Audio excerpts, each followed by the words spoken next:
Infertility treatment? No way, we don't need that. All you need to do is take care of the household chores for the family.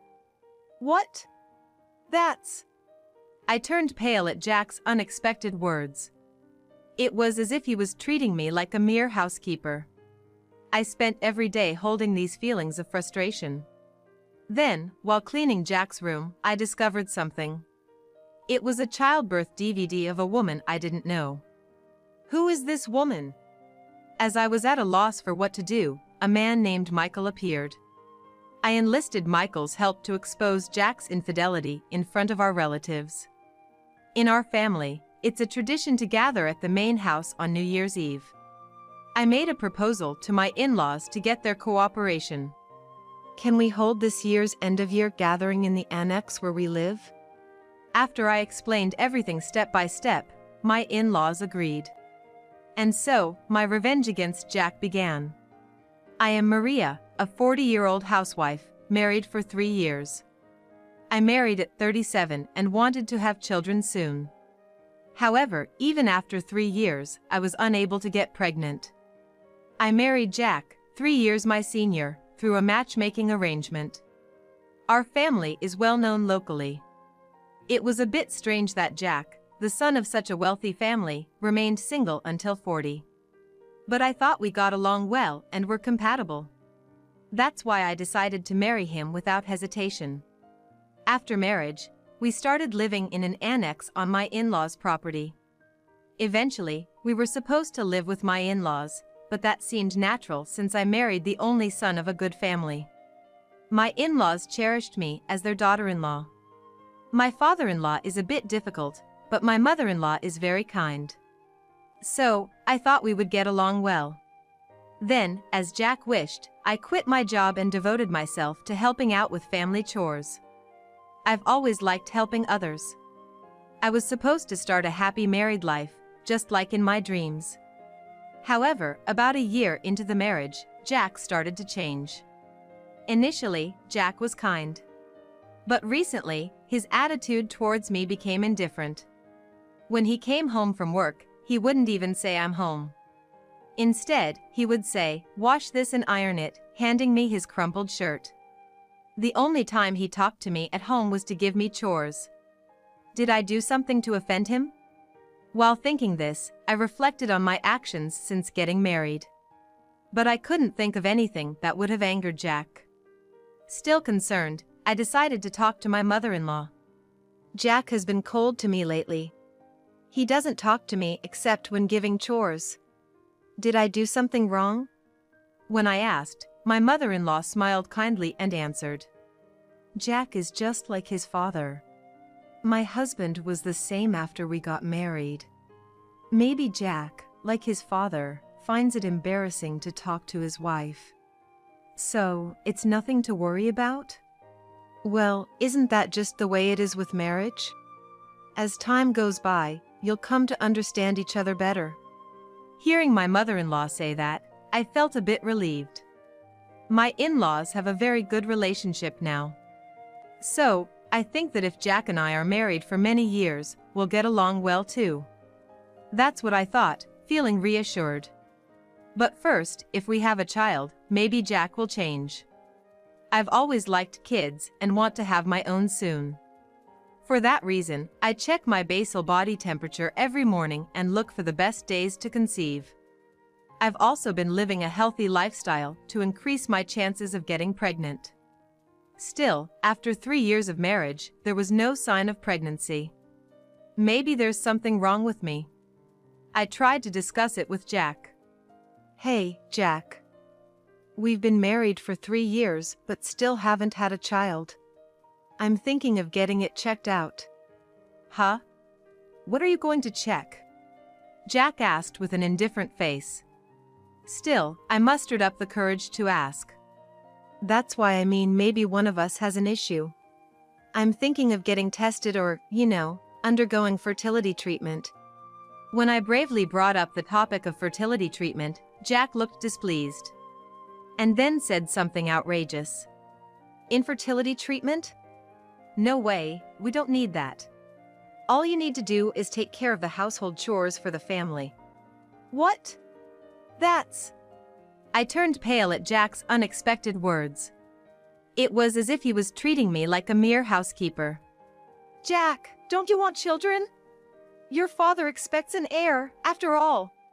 When I said that, Jack looked a bit troubled. It'll work out somehow. What do you mean, somehow? I asked, puzzled by Jack's words, but he didn't respond. An heir will work out somehow. I couldn't stop thinking about what Jack had said. And the meaning of those words would later be revealed in an unexpected way. I spent every day holding these feelings of frustration. Day after day, cooking, laundry, cleaning, it's a never-ending cycle. I tell myself it's natural since I'm a daughter-in-law, but the emptiness builds up. Today, I was cleaning Jack's study. There are countless books lined up here. I had to carefully remove the dust accumulated between them. Next to the bookshelf, there's a large CD rack. Since there's a gap, I have to take everything out to clean inside properly. I carefully removed the items, keeping them in order. It looked like there were DVDs on the top shelf. When I tried to take out about 20 at once, I fumbled, and they all fell down. Oh no! I have to put everything back in order.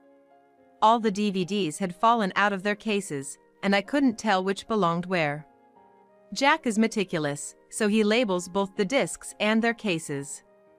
I started comparing the labels on the discs with those on the cases. Among them, one caught my eye. I didn't know the content, but it read November 30th, 2022, birth of Ethan. Ethan? Who's that? When I saw that, I remembered Jack's words.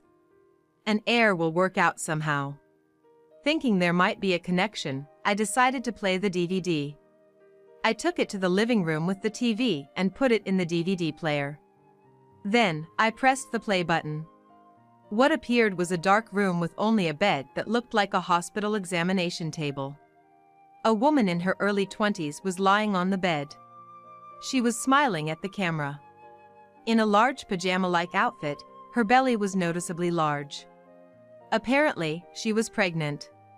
The woman was smiling calmly but suddenly started to moan in pain. It hurts. Jack, rub my back. Jessica, just a bit more endurance. You can do it. Could this be labor? No, what shocked me more was the man's voice rubbing her back. This voice, is it Jack? Indeed, the pregnant woman called him by that name. The pregnant woman was in apparent pain. I couldn't tell, having no experience, but it seemed like she was about to give birth. So, it was a labor waiting room. Who is this woman? She kept calling Jack's name through her labor pains. And why was Jack there by her side? After a while, a few women in white coats, who looked like midwives, entered. They were encouraging the pregnant woman to breathe properly. Then, she was moved to the delivery table, with Jack following. The next scene, after a pause in filming, was graphically showing the childbirth. The woman, Jessica, continued to call out Jack's name through her pain. Jessica, you're doing great. The head's coming out. Just a little more. Jack's excited voice echoed as well. Tears started flowing from my eyes. Jack had been cheating on me. The label's date was exactly a year ago. This means Jack had been cheating for almost 2 years. Could this DVD be conclusive evidence? But this alone doesn't prove the child is Jack's. In such a case, I would want to consult a lawyer or a private investigator. However, Jack only gives me enough money for living expenses, so I don't have much of my own. As I was at a loss for what to do, the doorbell rang. Peering at the monitor, I saw a man in his late 20s standing there. Hello, who is it? My name is Michael. Is Jack at home? The man, with a troubled look on his face. No, my husband hasn't come home yet. I see. Excuse me, but you are his wife, aren't you? May I have a moment of your time? I was curious about the man with the concerned look on his face. When I opened the front door, he respectfully handed me his business card and bowed. His name was Michael. For a moment, I felt like I had heard that name before. Actually, I wanted to ask your husband about a woman named Jessica, one of his subordinates. I reacted to the name Jessica. It was the same name as the pregnant woman from earlier. Is this Jessica, by any chance, the woman who gave birth about a year ago? To my question, Michael showed a look of surprise. Why do you ask that? Did your husband tell you about acknowledging the child? What do you mean by acknowledging? What's that about? As I pressed for answers in shock, Michael covered his mouth with his hands, as if he had said something he shouldn't have. I'm so sorry. While apologizing, he looked like he had indeed said something regrettable. I calmed Michael down and asked him to talk more. It's okay. I think I have a rough idea of what's going on. So, I won't be surprised by anything you tell me. Could you please explain? I decided to invite him in. I offered him tea, but Michael didn't touch it and sat solemnly. Then he said, almost in a whisper, She's my ex-girlfriend. Wait, so you broke up because she cheated with my husband? No, it's not like that. I was confused by Michael's response. Normally, if a girlfriend cheated with her boss, one would get angry and break up. Or confront the cheating partner. But Michael didn't seem like he was in such a state. But Jessica was pregnant with Jack's child, right? How can you say that's not the reason for your breakup? It's different. Jessica's child is actually mine. I was taken aback by Michael's sudden loud declaration. More than that, what did he mean by the child not being Jack's? You just said that Jack acknowledged the child, right? Does he know it's not his child? I don't know about that. She insists it's definitely Jack's child. But do you have proof that it's your child? Yes, I do. Michael asserted confidently. He had visited to see the child, Ethan, after his birth. He said that Ethan, as a baby, looked exactly like his own baby photos. That's why he tried to reconcile with Jessica. However, Jessica, uninterested in a life with financially unstable Michael, refused to get back together. No, it wasn't just that. Jessica insisted that Ethan was not Michael's son, but definitely Jack's. She had been two-timing them.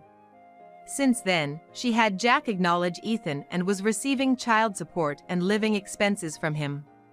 Jack would get angry when I asked how much he earned, replying, "Why do you need to know that?" Now it made sense. He didn't want the amount of his salary known, for that reason. I felt overwhelmed with a sense of helplessness. Michael, unable to give up on his child, had hired a private investigator. And after thorough investigation, it turned out Ethan was indeed his son. Ma'am, even if Ethan isn't your husband's child, the fact remains he cheated. And he's been silently providing money to Jessica. That can't be overlooked, right? Of course not. We agreed to join forces and settle this matter once and for all. And now, it's December. In our family, it's a tradition to gather at the main house on New Year's Eve. I made a proposal to my in-laws to get their cooperation. Can we have this year's end-of-year gathering at the annex where we live? Why's that? You know our family's gatherings involve a lot of people, Maria. Yes, I know. Preparing the meal is a big task. To get their cooperation, I had to tell the truth. I started by telling my in-laws what Michael had shared, to avoid shocking them suddenly. Then, I decided to show them the DVD. My father-in-law, eyes widening, watched in disbelief and uttered, "What is this?" My mother-in-law was also deeply shocked to see Jack accompanying an unknown woman during childbirth. I explained the plan that Michael and I had devised and asked for their help. All right. I don't know how this will go, but let's cooperate. Yes, we need to make things clear with Jack. Having my in-laws' support was reassuring. All that was left was to wait for New Year's Eve. A month passed, and it was New Year's Eve night. Our relatives gathered at our house. In the annex's living room, we set up a long table, barely big enough, and arranged the food on it. The relatives all wondered, why are we gathering here? Before we began eating, my father-in-law stood up to address everyone. Good evening, thank you for joining our family's traditional gathering. It's a bit cramped, but today, we have something important to show you, which is why we're gathered here in the young couple's annex. We don't have the equipment to play this DVD back in the main house. When my father-in-law said that, I also stood up.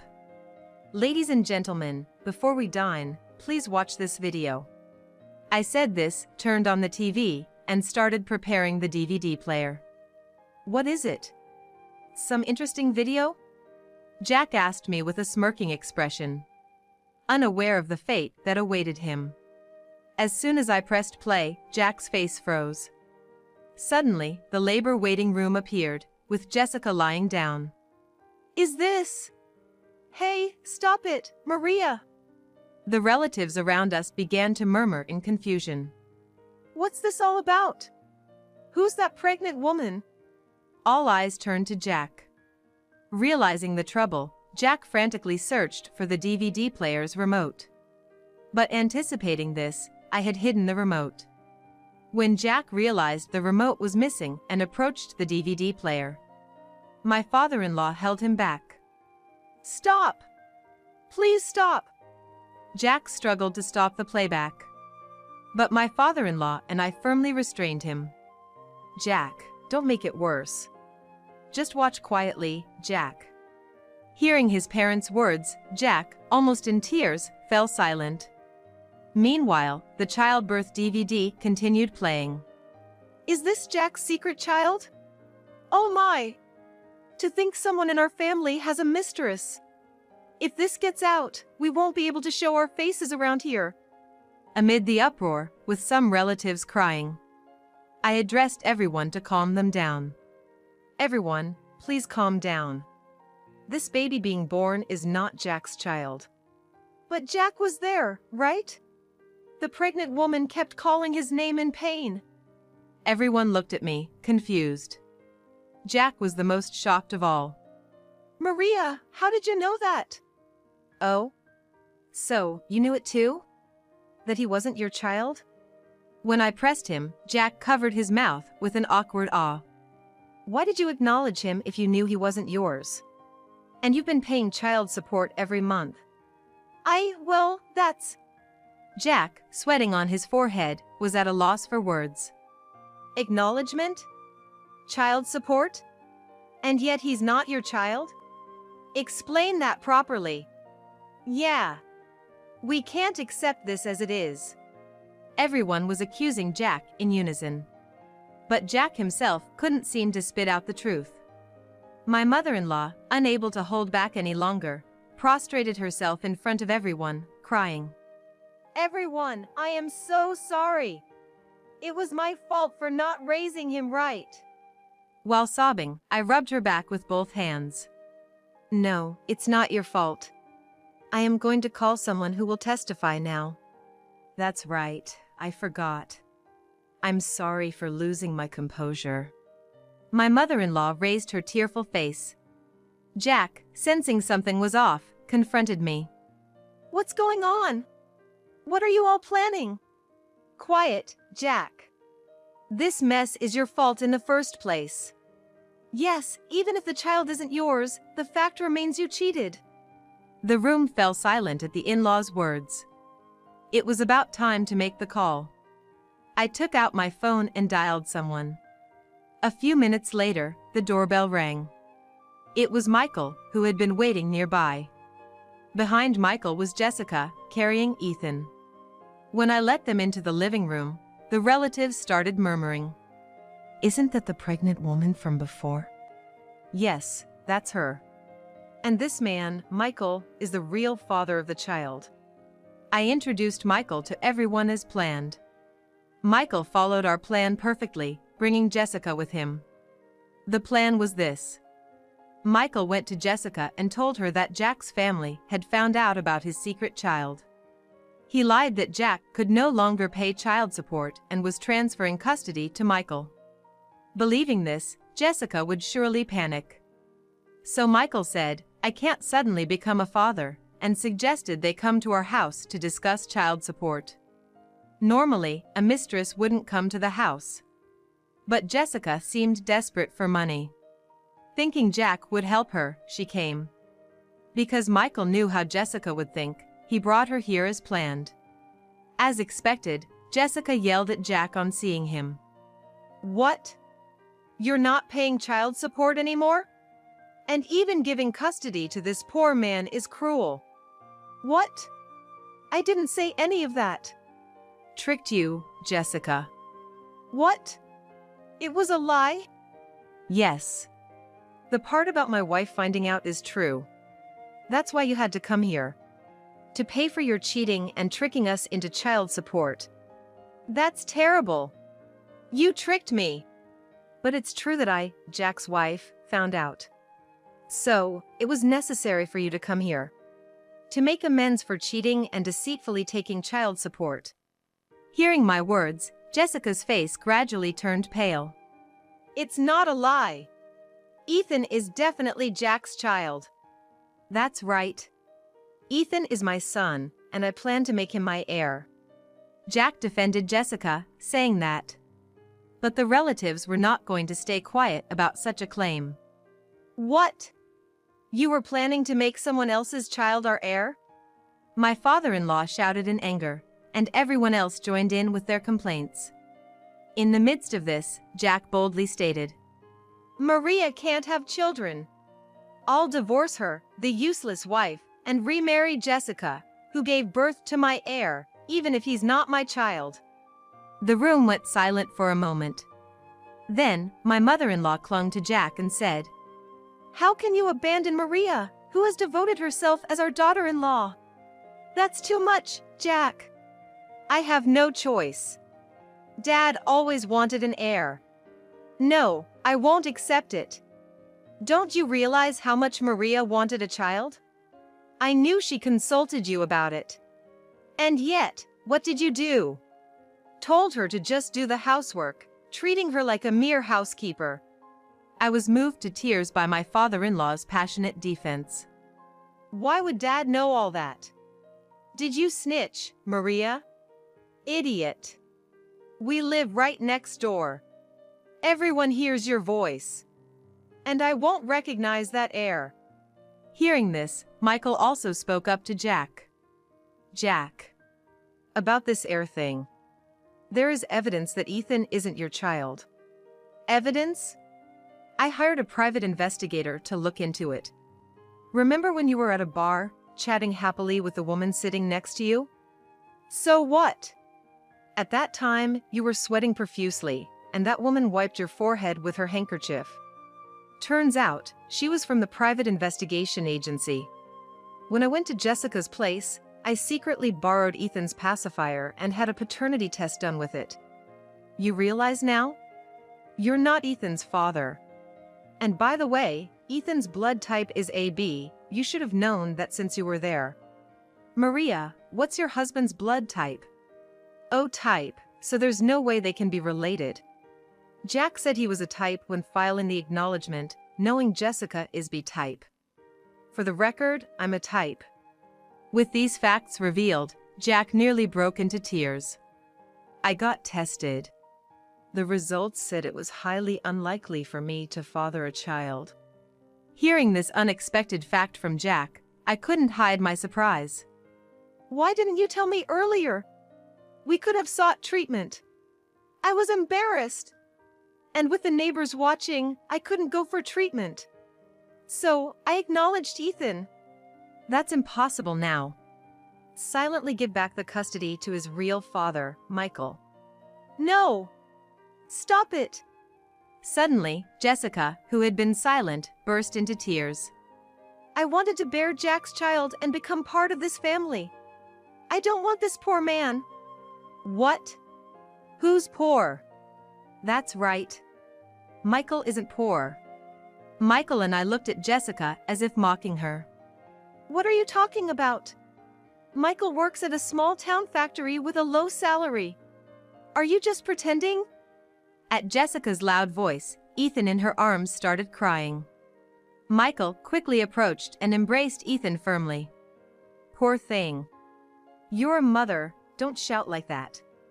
There, good boy. As Michael soothed Ethan, the boy stopped crying and smiled. You can see Ethan knows his dad, even if they haven't lived together. And Jessica, Michael isn't just pretending. I handed Ethan to Michael, letting him explain further. I work at a subcontractor for my parents' company. What? What does that mean? Ever heard of M Corporation? Asked by Michael, Jessica opened her mouth in shock. That's the biggest local company. You mean you're related to that? That company is managed by my father. As his successor, I'm learning about the fieldwork at its subcontracting factory. Knowing this unexpected fact about Michael, Jessica was left gaping in surprise. Then, suddenly, she smiled happily and said, Yay! So Ethan's dad is going to be the company president? Then I'll be the president's wife someday. Jessica, thinking such convenient thoughts, snatched Ethan from me. Hugging him tightly, she said, Ethan, we'll live with Dad from now on. No. I'll take Ethan, but I won't be with you.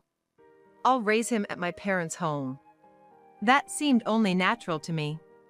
However, Jessica, turning pale, desperately resisted. Why? I'm his mother. Why would you do that? Of course.